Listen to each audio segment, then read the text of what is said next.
18वां मंडल, हमारे वरिष्ठ अधिकारी, वरिष्ठ स्टाफ अधिकारी चौरसिया साहब तथा अन्य अधिकारी और कर्मचारीगण, आप सब लोग जानते हैं कि हम लोग प्रतिवर्ष 15 अगस्त को मनाते हैं तथा 15 अगस्त के दिन हम अपने इतिहास में जो घटनाएं हुई हैं, जिसके आधार पर हमें आज़ादी प्राप्त हुई है तथा हमारे जो वीर सपूत इस देश के शहीद हुए, जिनके बलिदान तथा उस समय के राजनेताओं के परिश्रम के कारण हमें आज आज़ादी प्राप्त हुई है, उसको हम याद करते हैं। इस प्रकार से हम प्रतिवर्ष जो इतिहास है हमारा आज़ादी का, उसका पुनः विलोकन करते हैं तथा साथ ही साथ प्रतिवर्ष केवल अधिकारी स्तर पर ही नहीं, मुख्यमंत्री स्तर पर, प्रधानमंत्री स्तर पर अगले साल की परियोजनाएं जो हम लोग पंचवर्षीय योजनाओं के माध्यम से संचालित करते हैं, उसका गठन करते हैं तथा देश के विकास में इस प्रकार हम लोग आगे चलते रहते हैं। हमारा देश आज़ादी के बाद हर क्षेत्र में विकास किया है।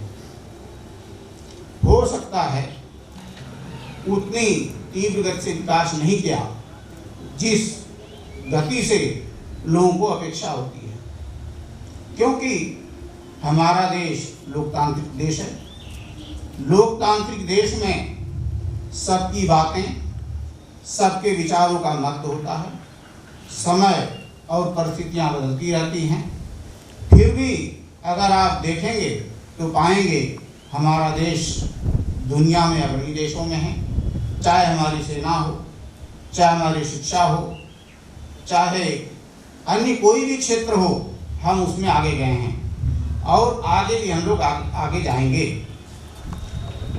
इस वर्ष जो हम मना रहे हैं आज़ादी का अमृत महोत्सव, मैंने पहले के वर्षों में और आज के वर्षों में अंतर देखा, आपने भी देखा होगा, क्योंकि सड़क पर चलते समय कल हमने देखा जगह जगह लोग प्रभात फेरियां निकाल रहे थे तथा उत्साह के साथ अपना जो है देशभक्ति को प्रदर्शित कर रहे थे।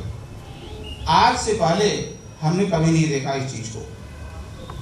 और मेरा ये मानना है, चाहे मैं हूँ, चाहे आप हों, चाहे कोई भी कर्मचारी एवं अधिकारी हो, वो जिस पद पर है उसका जो दायित्व है, अगर वो लगन के साथ निर्वहन करे तो अपने देश के विकास में आगे योगदान दे सकता है और देता रहेगा और देना भी चाहिए सबको, जिससे कि अगर आप योगदान देंगे अपनी आज़ादी को आप मेंटेन कर सकेंगे, हमारी सेनाएं सशक्त होंगी तथा पूरी दुनिया में इस देश का नाम होगा।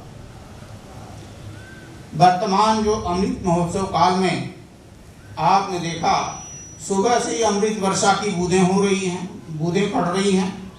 मुझे तो लगा इसी वर्षा में ही झंडारोहण होगा, लेकिन ये रुक गया कुछ देर के लिए।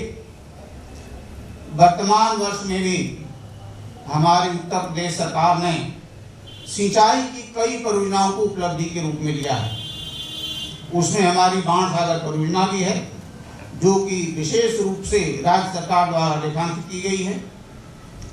उसमें यह अंकित किया गया है कि 46 वर्षों में यह परियोजना पूर्ण की गई तथा वर्तमान समय में जो हम बाण सागर डैम से पानी ला रहे हैं, अमृत के समान ही है, जो कि प्रयागराज जनपद एवं मिर्जापुर जनपद में किसानों के लिए, उनकी फसलों की सिंचाई के लिए उपयोग में लाया जा रहा है। तो मेरा ये मानना है असली अमृत वर्षा यही है, विशेषकर सिंचाई विभाग के लिए, बाणसागर परियोजना के लिए तथा उनके अधिकारियों कर्मचारियों के लिए। और हमारे पहले के वक्ताओं ने इतिहास का पुनरावलोकन किया कि हमारे देश की स्थिति आज़ादी के पहले क्या थी और कैसे कैसे हमें आज़ादी प्राप्त हुई।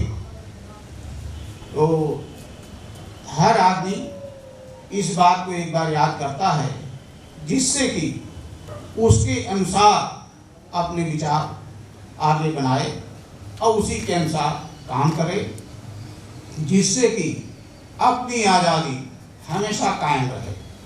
अगर इस प्रकार से काम नहीं करेंगे तो बहुत सी समस्याएं पैदा होती हैं।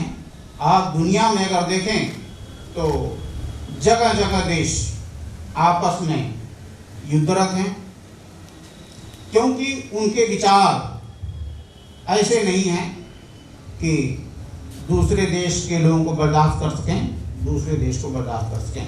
लेकिन हमारा ऐसा देश है, समभाव तथा वसुधैव कुटुंबकम की नीति पर चलता है। और हम लोगों को ये सोचना चाहिए कि इसी प्रकार से हम आगे चलते रहें।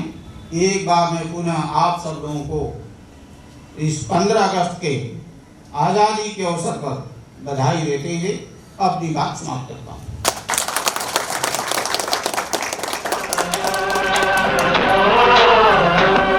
मेरे देश की धरती,